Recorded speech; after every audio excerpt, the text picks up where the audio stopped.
Hello दोस्तों, polytechnic learning 77 classes में आप सभी का हार्दिक स्वागत है।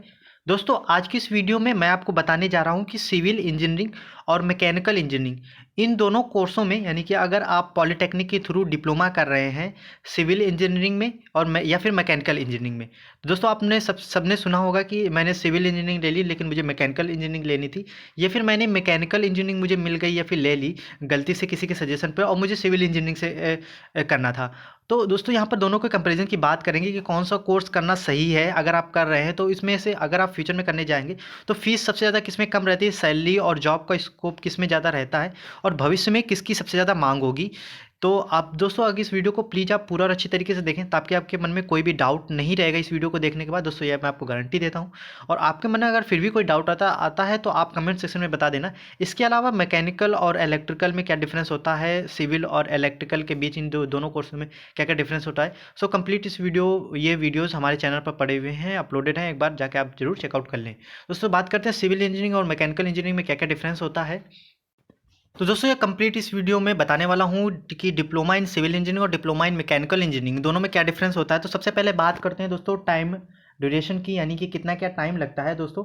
तो यहाँ पर ध्यानपूर्वक देखिएगा दोस्तों कि अगर आप इसमें 3 साल का भी होता है और 2 साल से भी होता है, इसी तरीके से मैकेनिकल में भी 3 साल का होता है, 2 साल का होता है।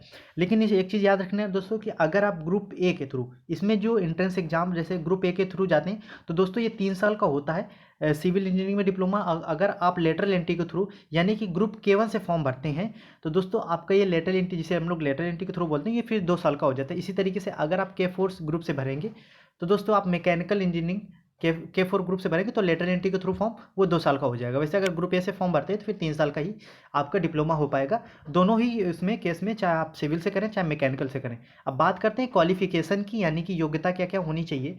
तो दोस्तों अगर आपने 10th या फिर 12th अगर आप पास कर चुके हों या फिर अपेयरिंग में हो, यानी कि आपका उसी साल, तो और किस किस सब्जेक्ट में PCM यानी कि फिजिक्स केमिस्ट्री मैथ या फिर फिजिक्स केमिस्ट्री बायो से भी होंगे तो भी आप इसमें इसका फॉर्म भर पाएंगे और डिप्लोमा कर पाएंगे।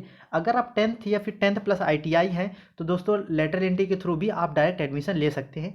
सेम इसमें भी होता है दोस्तों। बात करते हैं एग्जाम टाइप की। तो दोस्तों एग्जाम टाइप का मतलब होता है एग्जाम कैसे होगा। तो दोस्तों दोनों का ही एग्जाम दोस्तों ऑब्जेक्टिव टाइप का होता है, ठीक है ना।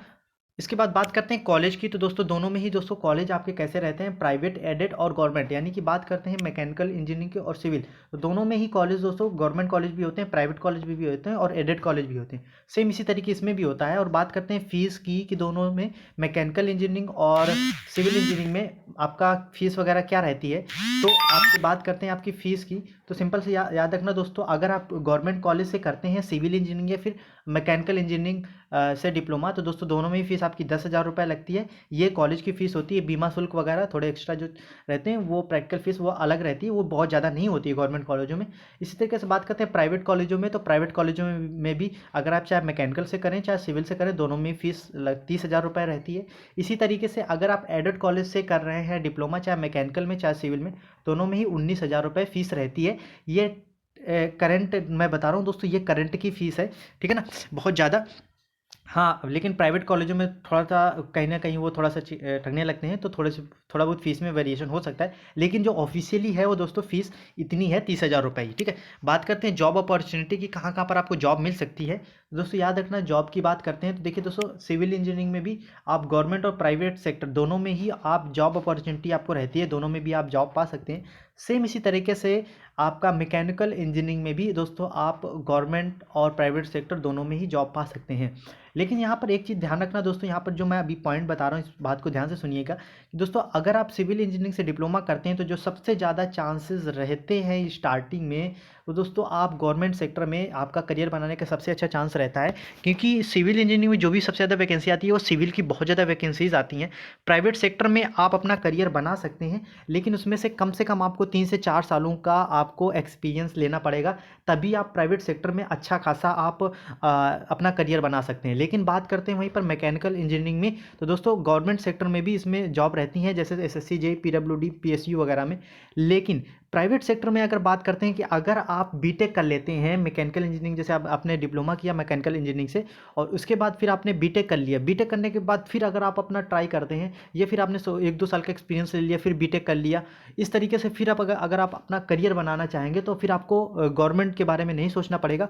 आप स्टार्टिंग से ही आप बहुत अच्छा प्राइवेट सेक्टर में मैकेनिकल ब्रांच से बहुत अच्छा ग्रोथ कर सकते हैं। तो अगर आप चाहते हैं कि जस्ट डिप्लोमा करने के बाद आपको जॉब मिलनी चाहिए 100%, मुझे जॉब करनी है, ऐसी कोई कंपल्सन आपके पास है, तो दोस्तों मैं आपको गारंटीज देता हूँ दोस्तों, आप मैकेनिकल से आप डिप्लोमा जरूर करें। मैकेनिकल में भी बहुत सारी ब्रांचेस होती हैं, तो एक बार जाके दोस्तों इसमें एक वीडियो पड़ा अपलोड है मैकेनिकल इंजीनियरिंग के बारे में कि कितनी क्या ब्रांचेस होती हैं, किससे आपको करना चाहिए, तो एक बार जाके जरूर चेकआउट कर लें। यहाँ मैं दोनों में कंपेरिजन बता रहा हूँ। तो दोस्तों अगर आप डिप्लोमा के तुरंत बाद अगर आप जॉब चाहते हैं तो दोस्तों तो आप मैकेनिकल से करें, लेकिन अगर आपके पास थोड़ा सा पैसा है, आप घर से ठीक हैं, तो दोस्तों आप सिविल से कर लें, तो इसमें गवर्नमेंट सेक्टर में ज़्यादा चांसेस रहते हैं। बात करते हैं सैलरी की, तो दोस्तों देखिए सैलरी का ध्यान रखिएगा दोस्तों कि अगर आप सैलरी की बात करते हैं तो 10 से 20 हज़ार रुपये रहती है प्राइवेट सेक्टर में।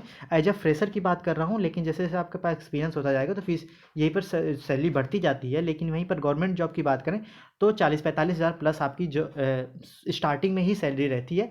अब क्योंकि यहाँ पर मोस्टली आपकी जेई की जो आपको पोस्ट मिलती है, इस वजह से ये सैलरी लगभग इतनी रहती है और फिर बहुत ज़्यादा आगे ग्रोथ होती रहती है।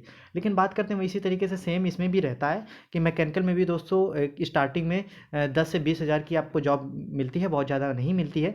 लेकिन हाँ, इसी तरीके से गवर्नमेंट सेक्टर में भी 40 हज़ार प्लस आपको स्टार्टिंग रहती है अगर आप गवर्नमेंट में जाते हैं। बात करते हैं कि ग्रोथ की, तो दोस्तों ग्रोथ की बात करते हैं तो ग्रोथ दोनों में ही है, लेकिन मैंने बता दिया साफ साफ कि अगर आप गवर्नमेंट सेक्टर में स्टार्टिंग से ही जाना चाहते हैं, स्टार्टिंग में आपको उद्देश्य था कि मैं गवर्नमेंट सेक्टर में जॉब करूंगा, तो दोस्तों आप सिविल में डिप्लोमा कर सकते हैं। लेकिन आप तुरंत अपने डिप्लोमा के बाद जॉब चाहते हैं तो फिर आप मैकेनिकल में करें। लेकिन ग्रोथ की बात करें तो दोस्तों ग्रोथ तो दोनों में ही है। बात करते हैं कैंपस प्लेसमेंट की, तो दोस्तों कैंपस प्लेसमेंट आप जैसे टॉप 10 जो पॉलिटेक्निक कॉलेज होते हैं, अगर उनसे आप अपना डिप्लोमा करते हैं सिविल इंजीनियरिंग में, तो दोस्तों आपके चांस रहते हैं 60%, आपका 60 to 70% चांस रहता है कि आपका कैंपस सिलेक्शन हो जाएगा।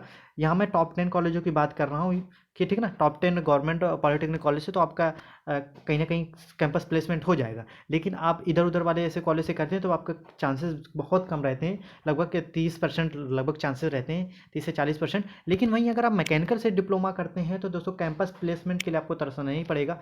आपके 90% चांस रहते हैं, 80 to 90% चांस रहते हैं कि आपका सिलेक्शन कहीं ना कहीं कैंपस प्लेसमेंट हो जाएगा, आप किसी भी कॉलेज से हो। लेकिन अगर आप टॉप 10 कॉलेज से हैं, जैसे टॉप 10 के मैंने कॉलेज बताए थे आपको कि लखनऊ, कानपुर, बरेली, मुरादाबाद, अगर इन सब कॉलेजों से है तो दोस्तों आपका 95% या 99% चांसेस है कि आपका कैंपस प्लेसमेंट तो आपका कहीं ना कहीं किसी ना किसी कंपनी में हो ही जाएगा, ये गारंटी है। तो दोस्तों ये रहा टोटल दोनों में कंपैरिजन कि सिविल इंजीनियरिंग और मैकेनिकल इंजीनियरिंग में क्या डिफरेंस रहा। अगर आपके मन में फिर भी कोई डाउट है तो आप कमेंट सेक्शन में दोस्तों बता देना। इसके लिए दोस्तों पॉलिटेक्निक से जुड़ी हर एक छोटी या बड़ी इंपॉर्टेंट अपडेट इस चैनल पर आपको मिलती रहती है।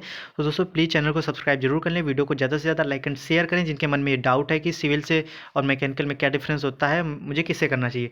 वीडियो देखने के लिए आपका बहुत बहुत धन्यवाद। थैंक यू दोस्तों।